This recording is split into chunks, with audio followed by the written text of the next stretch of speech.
Galilean transformation चल रहा था हमारा। और पिछले लेक्चर में हमने कंजर्वेशन ऑफ मोमेंटम पढ़ा था कि गैलीलियन ट्रांसफॉर्मेशन में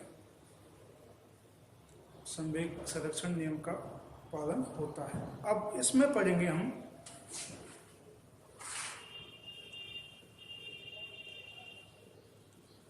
कंजर्वेशन ऑफ एनर्जी।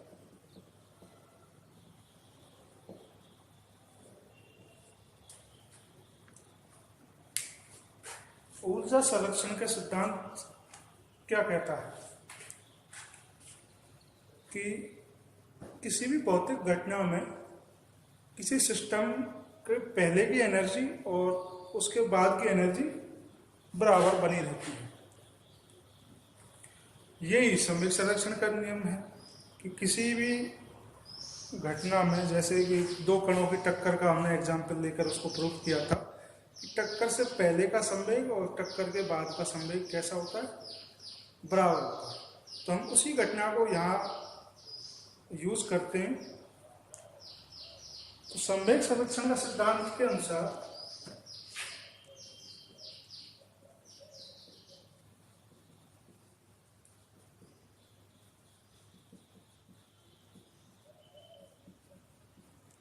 सिद्धांत क्या कहता है, M1U1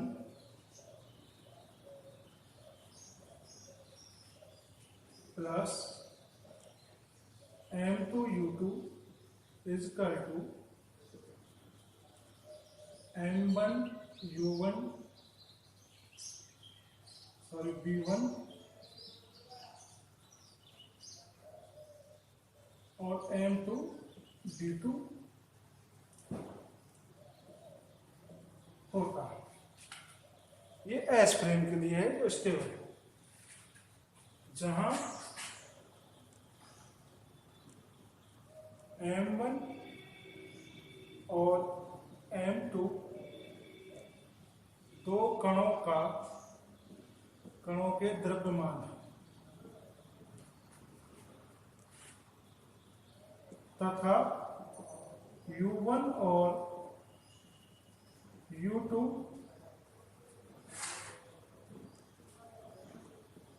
प्रारंभिक वेग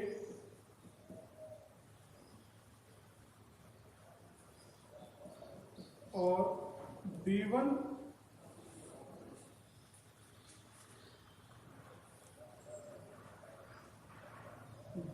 B2 अंतिम वेग, टक्कर के पश्चात के वेग। ठीक है, तो ये होने के बाद ऊर्जा संरक्षण का सिद्धांत क्या कहता है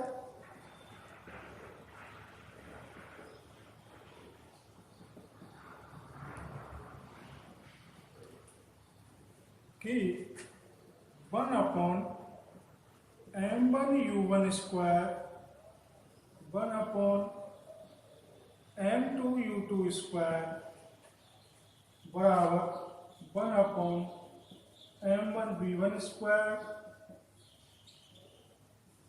और M2B2 स्क्वायर प्लस Q होता है। इसको आप इक्वेशन नंबर 1 दे दीजिए, ये हो गया 2। ये सारा जो हमने लिखा है वो एस फ्रेम है।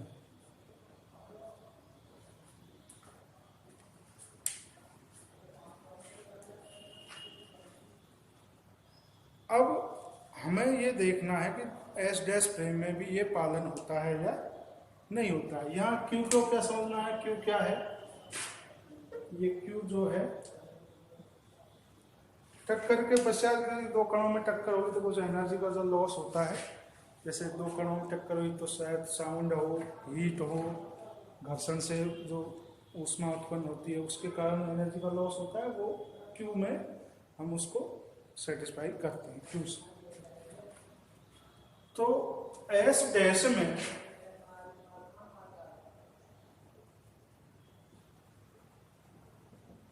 ऊर्जा संरक्षण का सिद्धांत कैसे लागू होगा? 1m1 u1 dash square plus 1/2 m2 u2 dash square m1 b1 dash square plus 1/2 m2 b2 dash square plus Q, ये इक्वेशन नंबर 3 है। ठीक है भाई। अब हमें ये देखना है कि ऊर्जा संरक्षण का सिद्धांत का जो पालन दोनों फ्रेम में हो रहा है वो गैलीलियन ट्रांसफॉर्मेशन में भी होता है या नहीं होता है। तो गैलीलियन ट्रांसफॉर्मेशन में हमने पढ़ा था कि वेग का रूपांतरण किस प्रकार निकालते थे।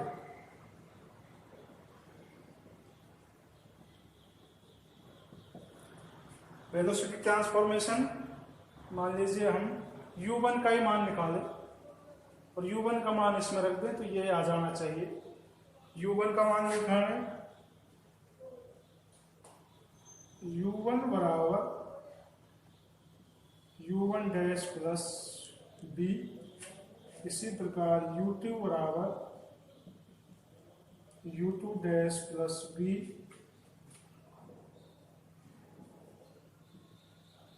b1 बराबर b1 डैश प्लस b।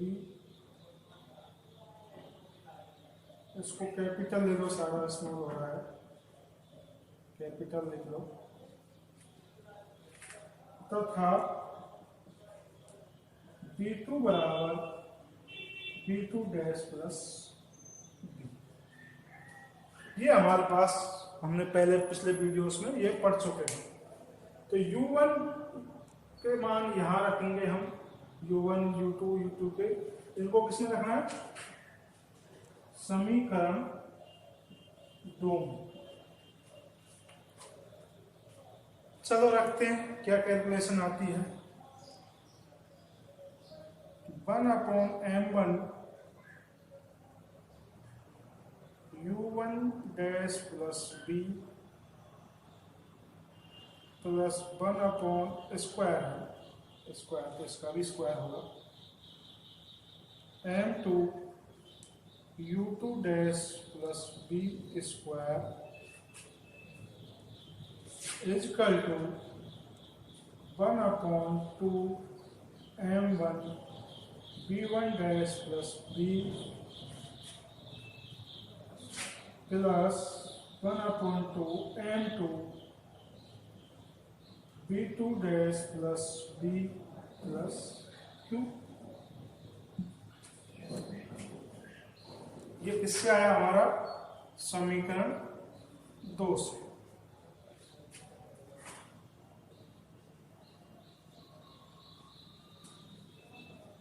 तो एक फॉर्मूला होता है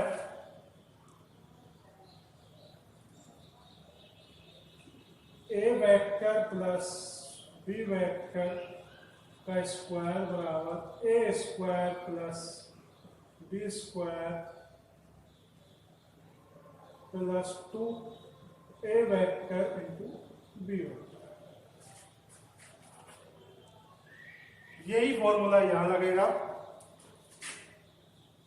1/2 m1 u1 square b square plus 2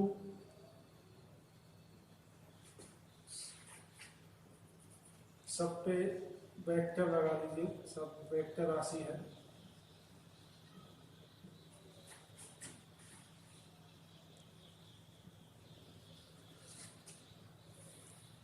तो यहां भी वेक्टर आएगा,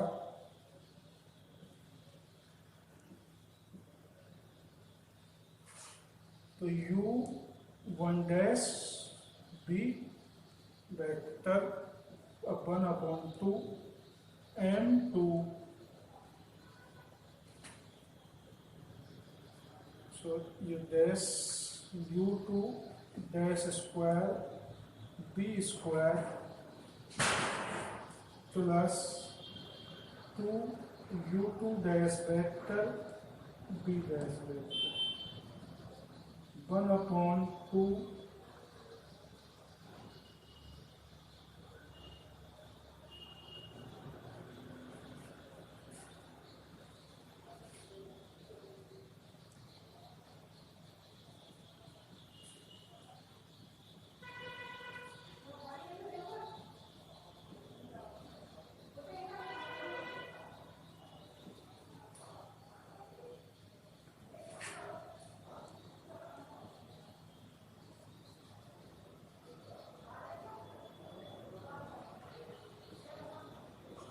बी स्क्वायर प्लस 2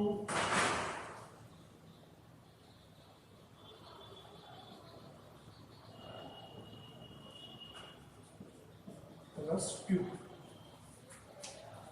ठीक है, तो अब इनको अंदर मल्टीप्लाई करेंगे हम। तो देखिए जरा, पहली स्टेप ये क्या बनी,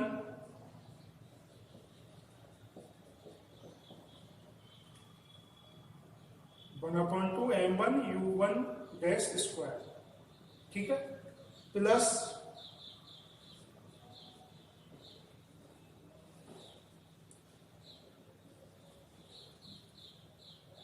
dash square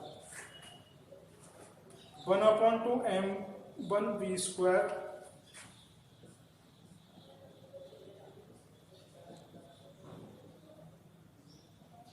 plus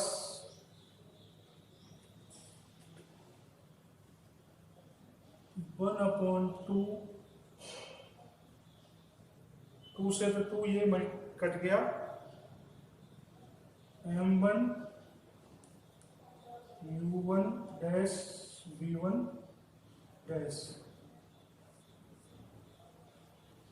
plus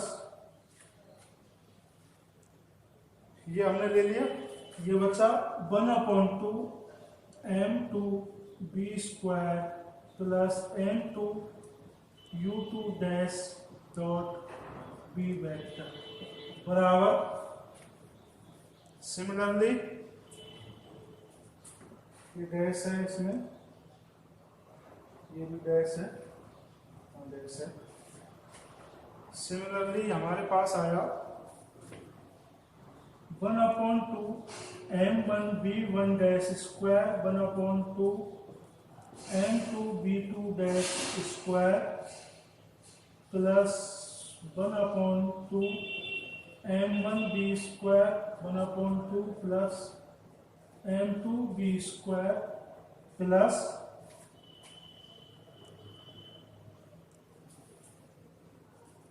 M one B one dash multiply M to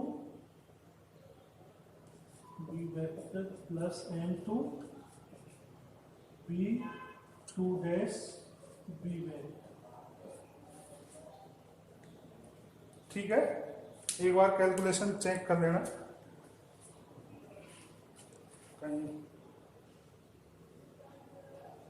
तो यहां तक हमने ये कैलकुलेशन करने के पश्चात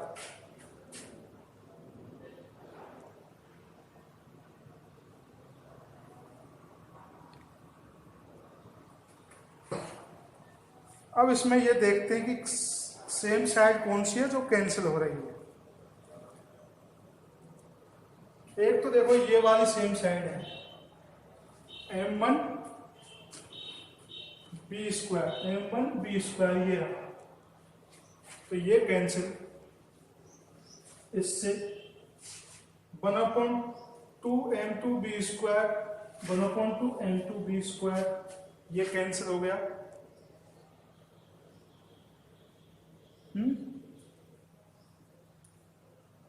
और इसमें से बी वेक्टर कॉमन आ रहा है, यहां भी बी वेक्टर और ये बी वेक्टर कॉमन आ रहा है, तो हम इसको कहां लिखें, इधर लिख देते हैं।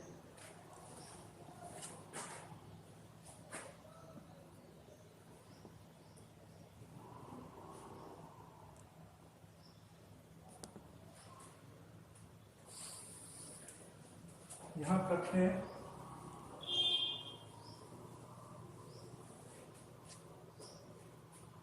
कि यहां से बचा हमारे पास one upon two M one U one dash square plus one upon two M two U two dash square plus यहां से इन दोनों में से बी वेक्टर कॉमन आ गया,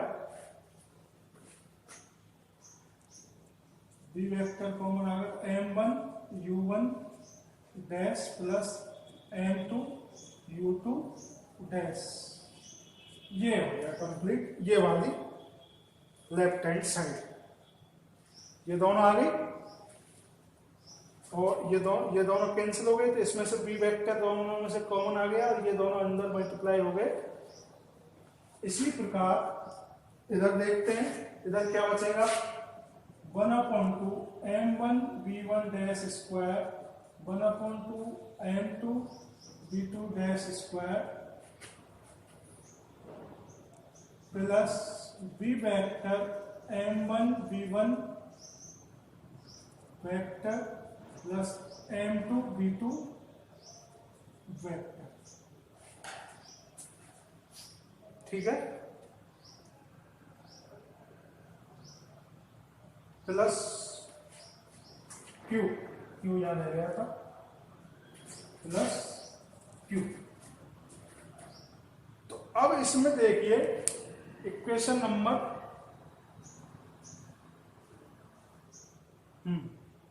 इससे हम जानते हैं m1 u1 dash plus m2 u2 dash बराबर m1 v1 dash plus m2 v2 dash. ये कौन सा नियम है, संवेग संरक्षण का, जो पिछले लेक्चर में हमने पढ़ा था कि ये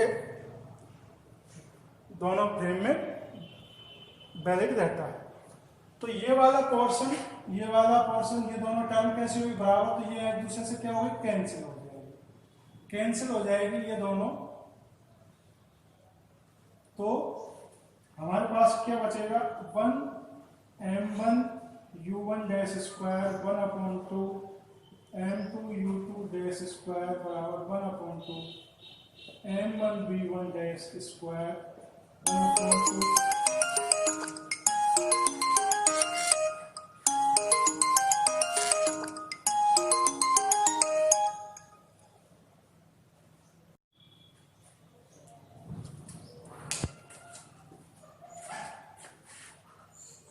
m2 v2 square plus Q. यानी कि ये कौन से नियम को बताता है, ऊर्जा संरक्षण नियम। ठीक है, तो गैलीलियन ट्रांसफॉर्मेशन में दोनों नियम प्रूफ हो गए, संवेग संरक्षण का और ये है ऊर्जा संरक्षण का नियम। ठीक है, अब आगे के उसमें पढ़ेंगे हम